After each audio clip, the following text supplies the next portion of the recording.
2번 다 한 사람은 3번까지 물어보려.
자, 두 번째 대충 어떻게 풀어야 된다라고 하는 거 됐죠? 네, 문제 푸는 설계는 됐죠? 이제 정확도를 높이는 연습들을 나중에 하게 될 거고 어떻게 이 문제를 해결해야 될지 이 중에서 핵심 단어가 뭔지 찾아내는 연습들을 하시면 돼요. 자, 이번 문제의 가장 큰 핵심 단어가 뭐냐면요. 여러분들이 가지고 있는 두 번째 줄의 정지라고 하는 겁니다. 물리는 그 단어로 푸는 겁니다. 그게 눈으로 읽혀지셨어야 돼요. 정지라는 단어. 그죠? 자, 이렇게 물체가요, 실에 의해서 이렇게 천장에 매달려 있는 상태라고 생각해 보자. 자, 이렇게 놔도 정지입니다. 그죠? 자, 이렇게 되어 있는 상태에서 A라고 하는 물체가 질량이 M이라고 치면 이 물체에 작용하는 합력, 자, 이 물체에 작용하는 실제 힘 몇 개? 몇 개의 힘이 작용할까요? 두 개입니다. 뭐하고 뭐가 될까요? 그렇죠. 아래쪽으로 작용하는 지구 때문에 중력 작용할 거고요. 그러면 중력만 작용하면 자율학화 해야 됩니다. 근데 정지되어 있잖아요. 그러면 이 중력과 똑같은 크기의 힘이 반대 방향으로 작용하는데 그 정체가 바로 실에 걸려있는 장력이라는 힘이죠. 그래서 이 장력이라는 크기가 중력과 같기 때문에 합력이 0이구나 이 상태였어요. 근데 내가 얘를 잡아당깁니다. 사람이 힘을 줬더니 이렇게 천장에 매달려 있는 공이 중력 방향은 우리가 수직 방향이라고 안 합니다. 중력 방향은 연직 방향이라고 합니다. 됐죠? 네, 이렇게 연직 방향이 있는데 이 연직 방향으로부터 각도를 이루게 얘를 이렇게 잡아당긴다는 겁니다. 이게 두 가지 상황이겠죠. 자, 그 중에서 같은 공이니까 이 상태에서도 물체가 정지되어 있기 때문에 아래로 중력받는 거 여전합니다.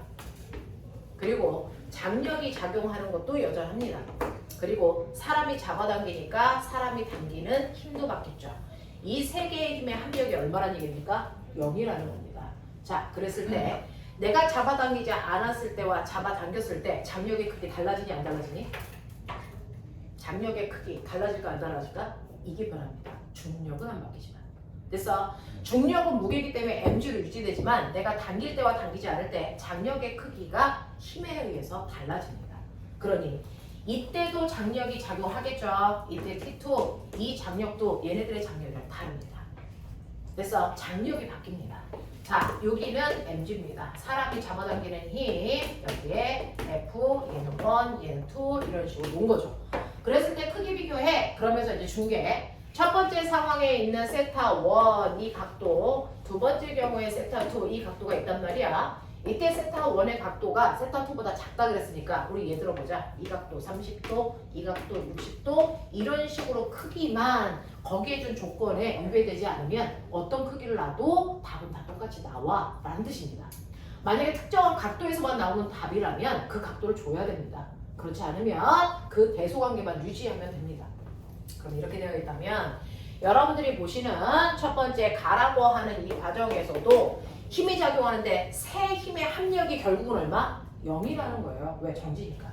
근데 보시면 얘 수직 방향의 힘, 수평 방향의 힘, 얘는 비스듬한 방향의 힘. 이 비스듬한 방향의 힘은 그대로 놓으면 우리가 생각하기 어려워.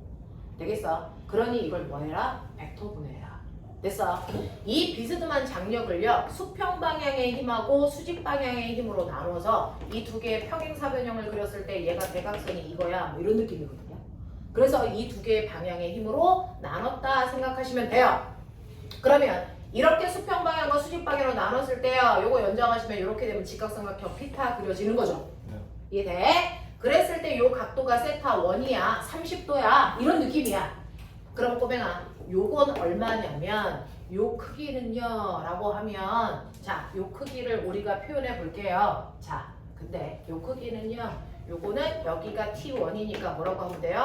T1 사인 세타 이렇게 놓으면 돼요. 그쵸? 사인 세타 1. 얘는 T1 코사인 세타 1 이렇게 보면 되는 힘이야. 그러면 얘 또한 그래. 얘 또한 그래. 보여? 네, 이렇게 되거든요. 그러니까 이거를 T2 사인 세타 2, 얘를 T2 코사인 세타 2 이렇게 보면 된다는 얘기야. 이런 식으로 분해해.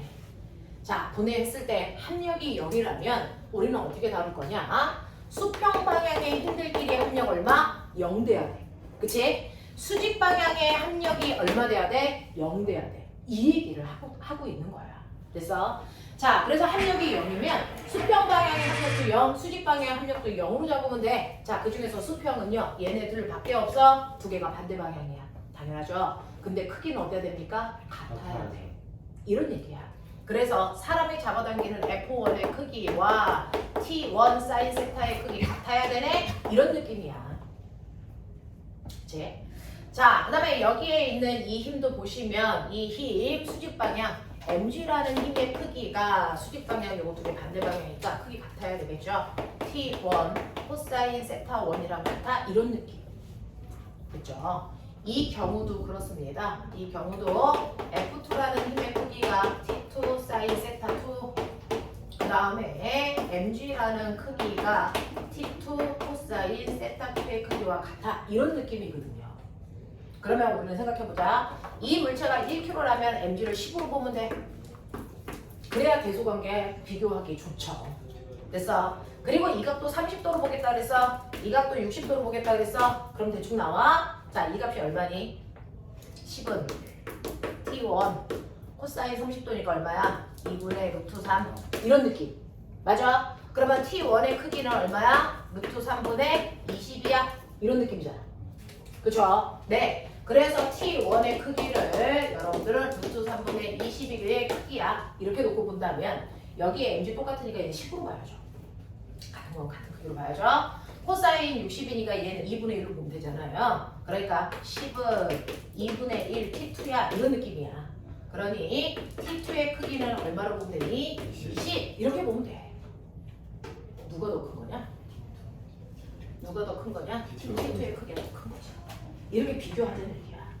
되겠어? 그러면 T1과 T2가 결정됐으니까 그거 집어넣어. 그러면 F1과 F2의 크기 나와.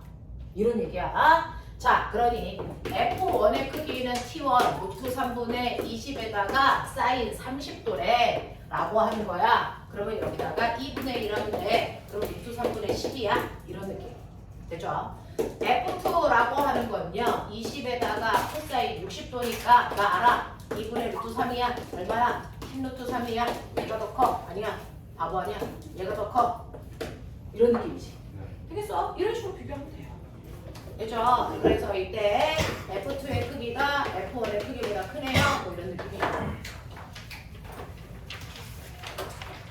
근데 꼬맹아, 넘기지 마. 다른 방법으로 풀어봐.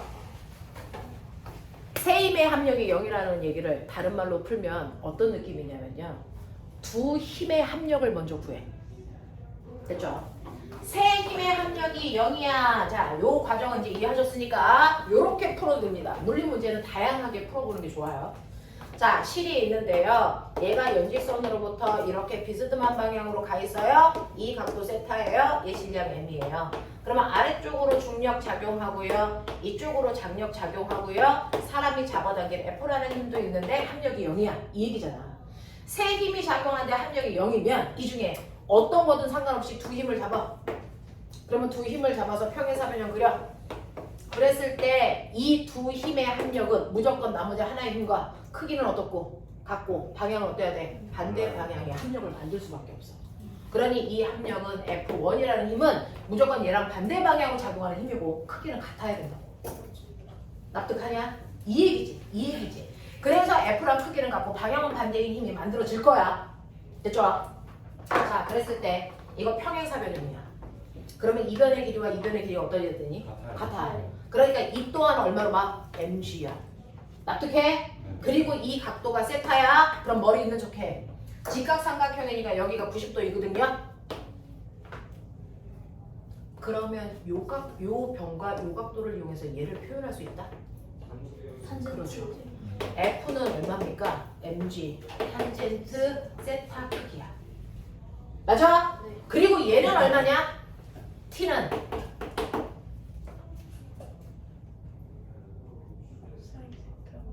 코사인 세타분의 mg야. 납득하냐? 이렇게 되잖아. 이렇게 되잖아. 그랬을 때 이 각도를 30도, 이 각도는 60도 놓고 하면 되잖아. 됐어? 네. 그래서 이때요. F1이라는 크기는 이렇게 해서 이걸 30도 집어넣으면 되고 F2라고 하는 I는 이거를 우리는 60도로 집어넣으면 돼요. 이렇게 해서 한꺼번에 비교를 빠른 속도로 할 수도 있어. 되겠냐? 이 얘기잖아. 이 얘기잖아. 그래서 이쪽이 크다는 게 한꺼번에 보여. 어차피 mg는 똑같으니까 각도 비교하는 거야. 탄젠트 30도에 비해서 탄젠트 60도가 커. 맞아? 그 얘기고요. 코사인 30분의 1과 코사인 60분의 1 누가 더 클까? 비교하시면 되잖아요. 다른 거 다 똑같으니까. 그렇죠? 이 방법도 있어요. 되겠지? 그래서 세 힘의 합력이 0이라고 할 때 나머지 두 힘 어떤 걸 잡아도 돼? 얘하고 얘 잡아도 상관없어요. 됐죠? 어떤 거든 두 힘의 합력은 나머지 하나의 힘과 무조건 반대 방향으로 크기는 같아야 돼요. 그래야 정지입니다. 됐죠? 네. 그래서 선생님은 지금 벡터분해에서 얘를 수평과 수직으로 찢는 방법도 보여드렸고 두 힘의 합력을 이용해서 다른 하나의 힘의 크기를 비교하는 것도 해봐드렸어. 두 개 다 가능해. 그래서 편한 대로 하십시오. 편한 대로 하십시오. 됐죠? 가끔 가다가 부모님들이 전화해서 물토 과정을 하시는데 미적분이 필요합니까? 라고 물어보면 선생님도 지금은 고등학교 졸업한 지가 100년이 넘었겠죠. 미적 기억 안 납니다. 우리 물리 뭘로 풀어요? 코사인 사인으로 풀어요. 그 정도만 기억하면 됩니다. 그래서 물투를 잘 못하네? 그거는 수학이 부족해서가 아니고 그래서 문제 푸는 복습이 아니라서 그래요. 그런 거 하시면 돼요. 됐죠? 수학 때문에 물리가 안 되거나 이러지 않습니다. 네. 하지만 수학이 잘 되어 있는 친구들이 물풀을 조금 더 수월하게 하는 건 맞습니다. 자, 그 다음에 5페이지 왔습니다. 5페이지에 3번 해결했냐? 네.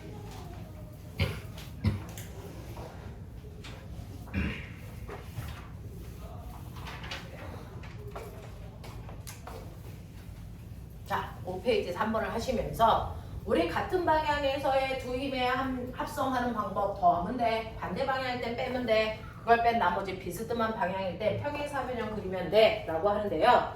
비스듬한 방향일 때 힘을 합성할 때요. 평행사변형 그릴 필요 없는 경우가 있어요. 그걸 우리는 특수각이라고 정리해 드릴게요.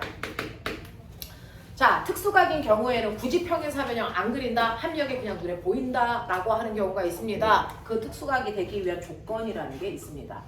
특수각이 되기 위한 조건은 두 가지 조건입니다. 당연히 두 힘이 있는데 이 두 힘의 크기는 반드시 같아야 됩니다.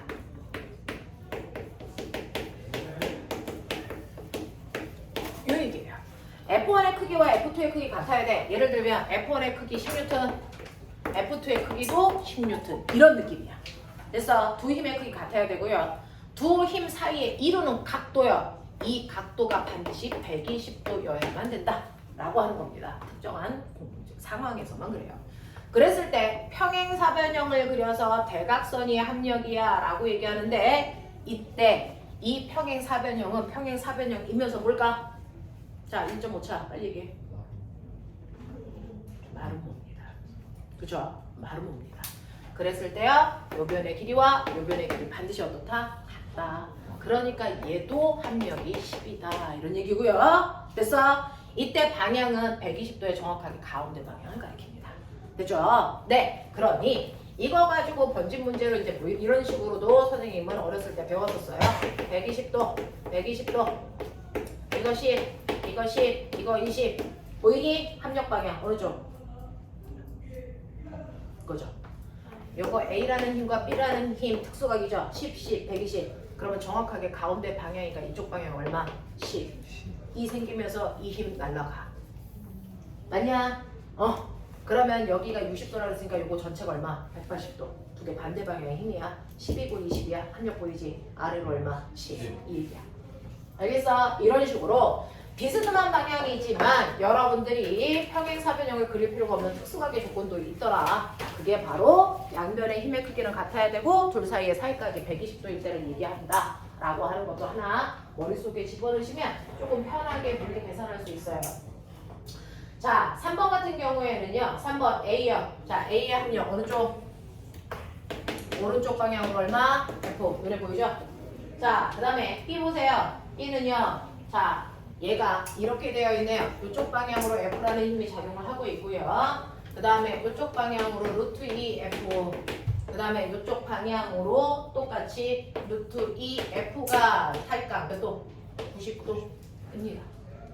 됐죠? 네, 이렇게 되어 있어요. 그리고 이렇게 돼서 45도, 45도 뭐 이렇게 되어 있나 봐요. 자, 그랬을 때 얘 합력이 얼마이고 어느 쪽 방향이니? 라고 했죠.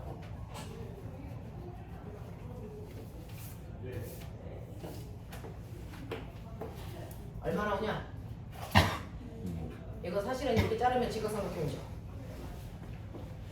맞아?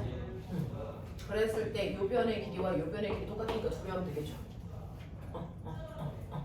여기가 45도이니까 1대1대 루트 2에 얼마? F. 2배 하면 얼마? 2F. 됐죠? 네, 사실은 이 두 힘의 크기의 합이 오른쪽 방향으로 2F야. 그러니까 얘도 합성하면 오른쪽으로 F. 요거죠? 그래서 A와 B가 같아요. 자, 그 다음에 3번이요. 3번은 얼마 나오냐? 루트 2F의 2배.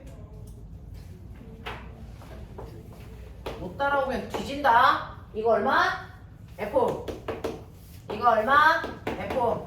요거 90도. 자, 이렇게 나눠서 평행사변형 그리시면 합력이 이거죠. 근데 가운데를 이렇게 딱 자르면 여기가 45도고 여기가 피타야. 이 길이의 2배가 합력이야. 그치? 45도니까 1대 루트 2여야 돼. 그러면 얘 힘이 얼마? 루트 2분의 F. 맞냐? 그러면 요거 전체 길이가 얼마야? 요게 루트 2분의 2F지. 맞아? 네. 자, 거기에다가 이쪽 방향으로 얼마가 작용하냐면 얘는 2F라고 하는 거죠. 그러면 이 루트 2F네요. 얘 쓰면 루트 2F네요. 이거네요. 대략적으로 루트 2가 얼마냐면 1.3거 아세요? 네. 1.4F에서 2F. 이쪽이 더 크죠? 빼면 얼마 나와요? 0.6F 정도 크기가 나와요. 맞아? 이런 느낌으로 가야죠. 자, 그래서 대소관계 비교하라고 했으니까 몇 번의 답입니까? 1번입니까? 그렇대요. 이런 식으로 우리는 대소관계 비교한다고 해서 어림잡으라는 얘기는 아니고요. 대략적으로 수치 놓고 계산하시는 게 편합니다. 라는 얘기죠.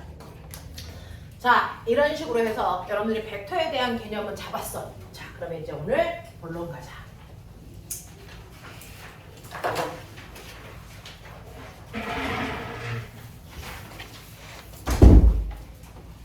애기들아, 나 지금 뭐하게? 나 지금 뭐하고 있게? 운동하냐? 너 뭐야? 나 지금 뭐하고 있어?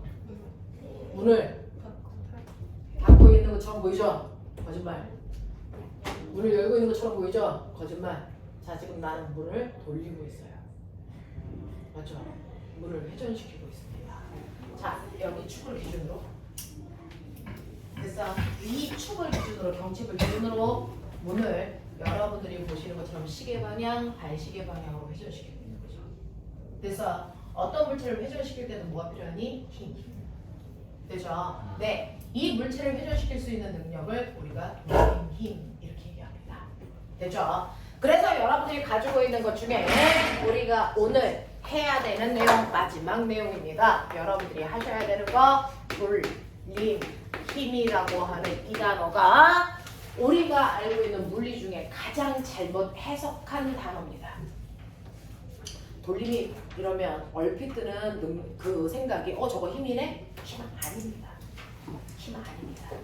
자, 잘못 해석된 내용 단어 중에 하나가 돌림 힘인데 돌림 힘은 물체를 회전시키는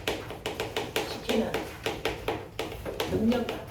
물체를 회전시킬 수 있는 능력을 물리에서는 돌림 힘이라고 하지만 사실은 저거는 그 자체가 힘은 아니다 라는 겁니다. 물체를 회전시킬 수 있는 능력입니다.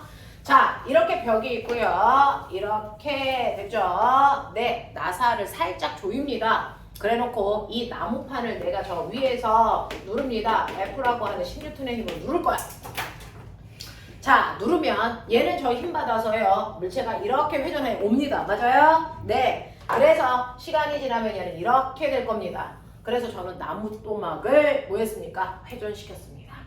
라고 하는 나는 나무 토막을 회전시킬 수 있는 돌림힘이 강한 건데 그러면 저 돌림힘의 크기가 얼마입니까? 10? 절대 아닙니다. 됐죠? 얘가 회전을 할 때 중심축을 우리는 받침점, 한국말을 그렇게 합니다. 저 받침점을 기준으로 얼마 떨어진 곳에 힘 줬어? 이겁니다. 됐죠? 그 내가 떨어진 곳을 2m라고 할게. 자, 2m 떨어진 곳에서 힘 줬어. 됐어? 근데 힘을 줄 때 전제 조건이 있습니다. 반드시 중심축으로부터 떨어진 거리와 수직한 방향으로 작용한 힘만 물체를 회전시킨다. 입니다. 90도 방향으로 작용한 힘만 물체를 회전시킬 수 있는 돌림힘을 만들어냅니다. 그 돌림힘을 우리는 이렇게 쓰고 얘를 타우라고 읽어요. 타우라고 읽어요. 됐죠? 그리스어야, 그리스어. 타우라고 있습니다. 자, 이 돌림힘의 타우 또는 우리가 토크라고 합니다. 토크. 자, 이 토크는요, 돌림힘은요, 어떻게 구하는 거냐면 받침점으로부터 떨어져 있는 거리와 수직한 방향으로 작용한 힘의 곱입니다. 그러니 쟤는 받침점으로부터 2m 떨어져 있는 곳에 수직한 방향으로 얼마의 힘이 작용했냐면 10N의 힘이 작용했어요. 그러면 저는 물체를 회전시킬 수 있는 능력이요. 숫자는 숫자끼리 계산, 단위는 단위끼리 계산. 이게 돌립니다. 그래서 저의 돌림힘은 20Nm입니다. 이렇게 쓰는 겁니다.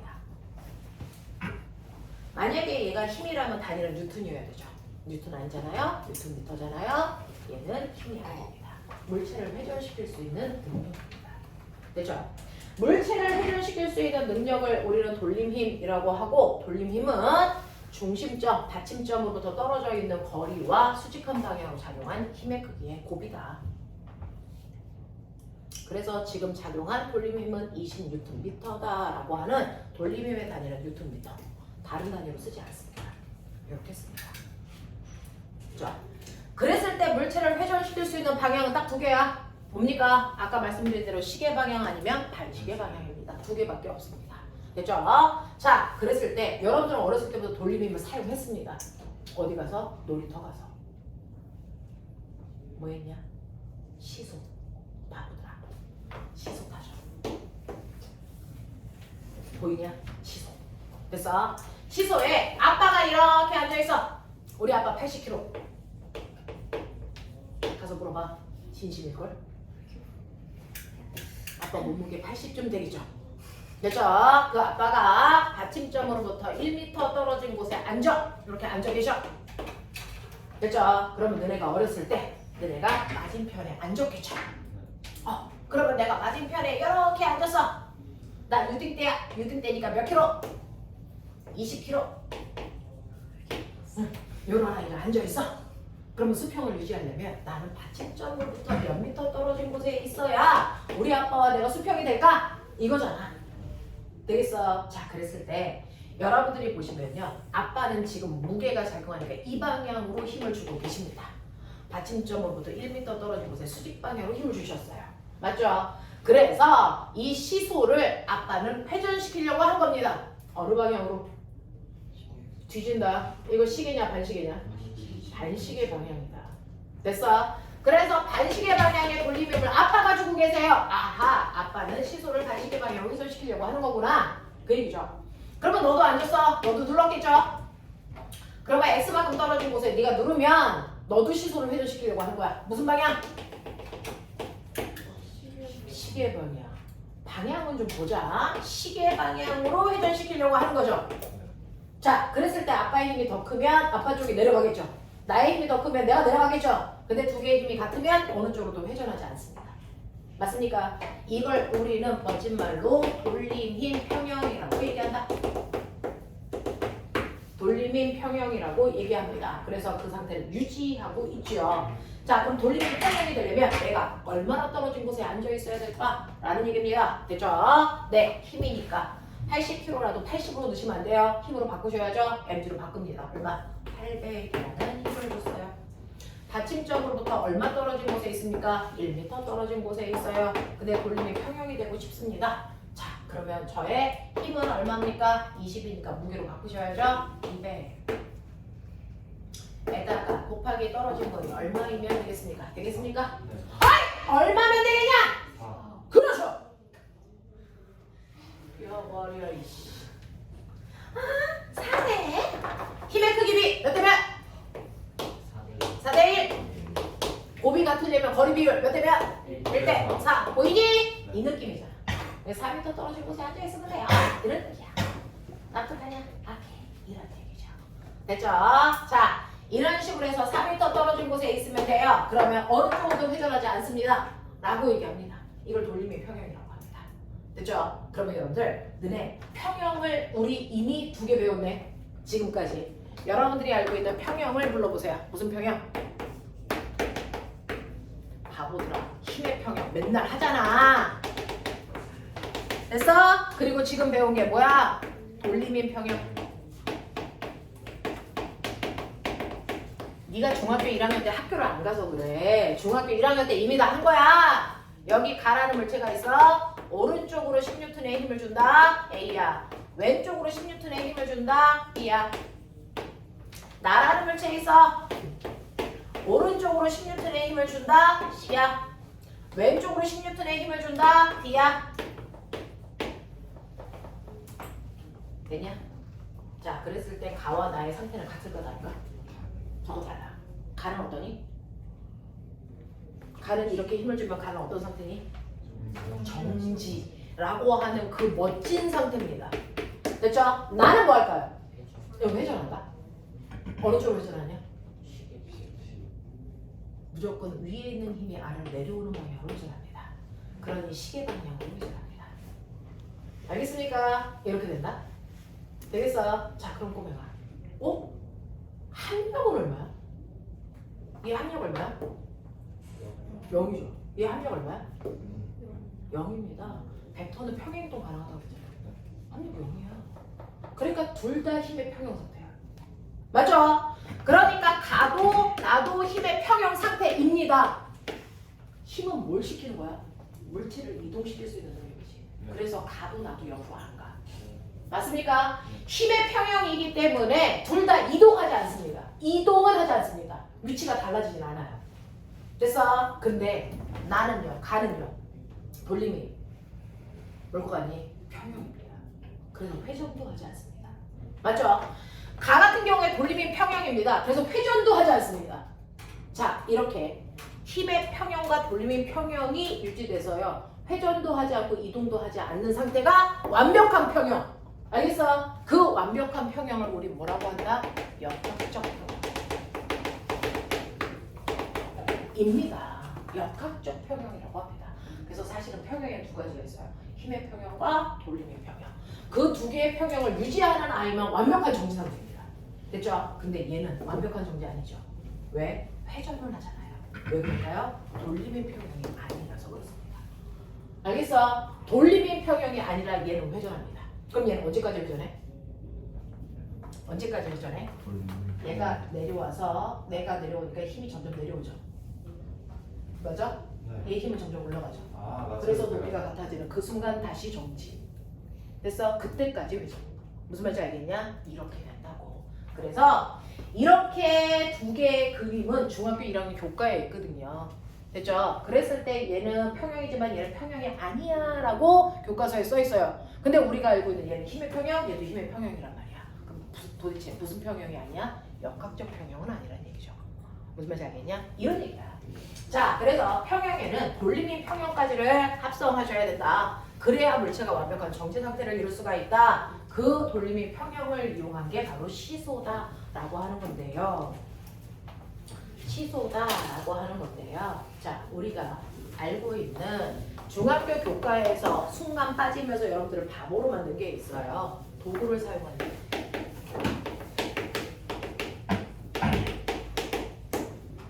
도구를 사용한 일, 일반고 갈 때는 필요가 없는데요. 여러분들이 특목고를 갈 때는 반드시 필요한 개념입니다.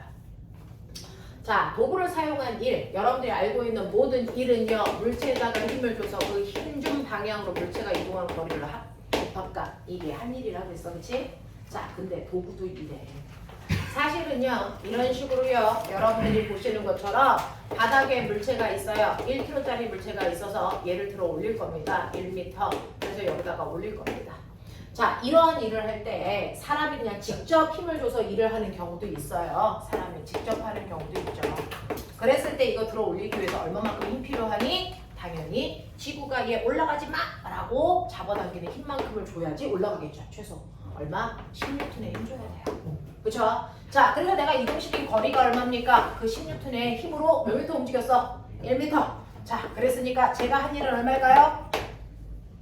얼마일까요? 힘에다가 이동한 거리 곱하면 되는 거니까 얼마? 10줄의 1 했습니다. 이렇게 배우는 겁니다. 그죠? 중3 내용입니다. 그러니 이걸 처음 보는 듯한 눈빛을 하고 있으면 뒤진다. 너네 물론 하고 온 거다 법적으로. 되죠? 자, 이렇게. 자, 근데 저는요 이거 너무 무거워서요 도구를 사용할 거예요. 인간은 도구를 쓸 수 있는 능력이 있대요. 땡기죠. 됐죠? 자, 이렇게 땡기는데 땡길 때 도구 중에서 우리 얘 써볼까요? 뭐야?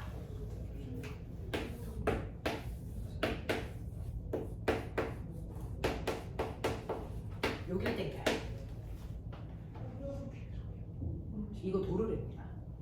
됐어? 도르래는 두 종류가 있어요. 도르래는 두 종류가 있는데 우리가 물리 원 풀 때 맨날 쓰는 이 도르래 있죠? 이 도르래도 있는가 하면 사실은 이렇게 생긴 도르래도 있어요. 그래서 이쪽에서 힘을 주고 이쪽에서 이렇게 당겨서 힘을 줘서 물체를 바닥으로부터 똑같이 1m 들어 올리는 일을 하는 도르래가 있죠. 자, 그럼 이제 생각해 보세요. 제가 이 실을 당기면 얘가 뱅글뱅글 돌죠? 도르래입니다. 근데 물체가 올라가는 동안 도르래의 높이가 올라갔다 내려갔다 하니 안 하니? 안 합니다. 그 높이에 고정되어 있어요. 그래서 그 높이에 고정되어 있는 도르래다 라고 해서 고정 도르래가 된 거예요. 됐죠? 자, 근데 얘 잘 보세요. 내가 이 실 땡긴다? 그럼 물체 올라오지? 물체 올라오는 동안 도르래 어떻게 되니? 같이 올라가. 그래서 얘가 시간이 지나면 이렇게 됩니다. 알겠어? 물체도 1m 올라가고 도르래도 1m 올라간단 말이에요. 무슨 말인지 알아요? 네! 이거를 그 아저씨가 만든 거죠. 거중기. 누구니? 이 영화 있지 않아? 거중기 만든 아저씨. 누구지? 청년. 당연한 거 아니야? 소원성 계측할 때 쓴 거. 거중기. 됐어? 네, 그때 쓴 게 움직도르래입니다. 자, 얘는요. 이 실을 잡아당기면 도르래가 위아래로 움직여요. 그래서 움직이는 도르래가 베이링의 진짜 움직도르래입니다. 정약용이 만든 건요. 실제로 이런 도르래를 만든 겁니다.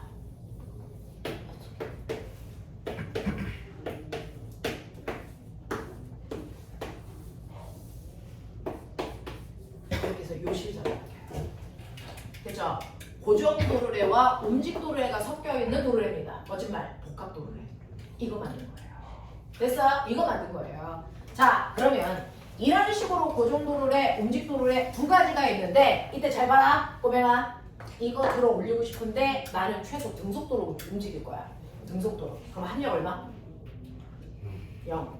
그러면 아래로 잡아당기는 힘이 얼마니? 10. 그러면 얘를 잡아당기는 이 실이 한 가닥이지? 그러면 실에 걸려있는 장력도 얼마? 10. 근데 실이 몇 가닥이니? 한 가닥이지? 그러니까 이쪽에 줘야 되는 힘이 얼마? 10. 그래서 고정 도르래는요. 써봤자 힘의 이득 안 봐요.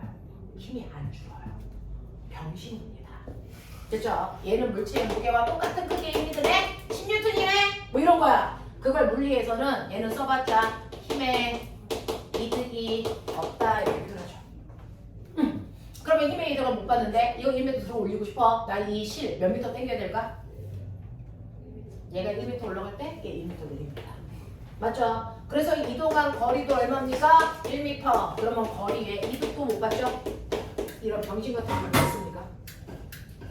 지금 현재 우리 인간이 제일 많이 쓰고 있는 도구가 얘입니다. 왜 쓸까요? 얘는 힘의 방향을 바꿉니다. 도를 고정도를 안 쓰면 들어 올려야 되는데 고정도를 쓰니까 힘을 내려주면 되죠. 힘의 방향을 바꾸는 목적으로 쓴 겁니다. 그래서 옛날에 우리 우물에 있는 물을 길러서 우리 조상들이 먹었단 말이야. 그러면 우물에 있는 물을 기르기 위해서요, 여러분들이 우물 속으로 뛰어 들어가면 물 올라오죠. 예, 옛날에 사람들 자살할 때 우물에 빠져 죽었어요. 우물 깊이가 막 5m 이렇게 된단 말이야. 근데 여기에 있는 물을 길러야 돼요. 어떡합니까? 여기 그 정도를 이렇게 해서 여기다 둘에 빵 내립니다. 그리고 이실감을 담깁니다. 됐어? 이런 식으로 해서 우물에 있는 물을 길러 먹었단 말이야. 우리 조상들은 그 정도를 이렇게 썼어요. 되겠어? 자, 그러면 이러한 그 정도를 내가 한 일은 얼마입니까? 당연히 사람이 한 일이랑 똑같습니다. 똑같은 물체를 똑같은 힘을 줘서 똑같은 거리만큼 이동시켰기 때문에 사람이 한 그 정도를 내가 한 일도 얼마입니까? 10줄입니다. 근데 움직도를 했으면 되게 신기하다? 얘도 등속으로 올린다고 치자. 등속으로 올려. 아래쪽으로 힘이 10이니까 위쪽으로 작용하는 힘도 10이어야 되겠죠? 네. 그래서 여기를 보시면 물체가 아래쪽으로 10으로 당겨. 그러면 위쪽으로 작용하는 힘도 10인데 지금 여기를 위쪽 방향으로 힘을 주고 있는 게 누구니? 위쪽으로 힘 주고 있는 게 누구니? 실. 몇 가닥? 두 가닥. 이쪽 실도 위쪽으로 힘 주고 있고요. 이쪽 실도 위쪽으로 힘 주고 있는 거 아세요? 그러면 이 두 개의 힘을 합해서 얼마가 되면 되니? 10. 그러면 한 가닥의 힘은 얼마니? 5. 근데 잘 봐. 이거 몇 줄? 한 줄. 그러니까 장력이 어때야 돼? 같아야 돼. 그래서 이거 5N, 이거 5N. 그러니까 내가 당겨야 되는 힘 얼마? 5N이면 10N짜리 매달아도요. 나는 5N의 힘만 줘도 돼. 이렇게 움직도래는 물체의 무게를 절반으로 줄일 수 있는 능력이 있죠. 왜? 힘이 두 가닥이 작용하니까. 맞아. 이 얘기야. 그래서 움직도래는요. 힘이 5N이면 됩니다. 그래서 움직도래를 사용하는 이유, 우리가 도구를 쓰는 이유는 힘을 줄이기 위해서. 그걸 멋진 말로 힘의 이득이 있다. 이거 보려고 쓰는 거야. 알겠어? 이거 보려고 쓰는 거야. 대신에 힘을 원래 물체의 무게에 비해 2분의 1 줬네? 그럼 거리를 어떻게 줄 줄 아세요? 이 새끼 1m 올라가. 자, 이 실 얼마 당겨야 얘가 1m 올라갈까? 10m 아니 2m. 이게 1m 도로에 물체가 올라가려면 도로에도 1m 올라가야 되거든. 그러면 요 실의 길이가 몇 미터 준 거야? 1m. 이 실의 길이도 몇 미터 준 거야? 1m 준 거야. 됐어? 그러면 내가 당겨줘야 되는 길이는 얼마냐면 사실은 2m 당겨줘야 올라갑니다. 됐어? 예를 들어서 쉽게 보려면 이거예요, 이거. 여기다가 물체를 이렇게 매달아놓거든요. 고정도래는 아무런 역할을 안 하니까 움직도래 하나 있다 이렇게 보면 되는 거거든요. 됐죠? 그러니까 여기에 10N짜리 물체가 있으면 이 실에도 5N, 이 실에도 5N이 이렇게 걸려져 있는 거야. 됐어? 근데 얘가 1m 이렇게 올라가야 돼. 그러면 여기 1m 줄고 1m 주니까 내가 내려줘야 되는 길이가 몇 미터라고? 2m. 됐어? 이렇게 돼. 그래서 움직도래를 사용하면요, 실제로 내가 직접 들어 올렸을 때 이동한 거리에 비해서 2배 많이 당겨줘야 된다고요. 그래서 얘는 1m가 아니고 2m고요. 거리를 2배 많이 당겨줘야 돼. 그러니까 우리는 이걸 거리에 뭘 받다 그러니 손해 받네. 내가 직접 한 거보다 커졌네. 이런 뜻. 그래서 힘은 이득 받네. 얼마만큼 힘이 절반으로 줄었네. 이런 느낌. 맞아? 그럼 한 일은 신경 보여줄게요. 이거 해봐. 얼마나 많아? 이런 느낌이야. 그러니 도구를 사용해서요, 움직도를 사용할 때 힘은 5N, 거리는 2m, 한 일은 10줄. 맞아? 이거야. 힘은 절반으로 줄었어. 거리는 2배 늘어났어. 근데 한 일은 변화 없어. 되겠습니까? 네. 여러분들이요, 과학이 엄청 발달한다고 치자. 그래서 이제 막 우리가 광속으로 날아갈 수도 있어. 막 그런 수준이라고 치자. 그래도 어떤 도구를 만들어도 여러분들 이대 원리가 성립됩니다.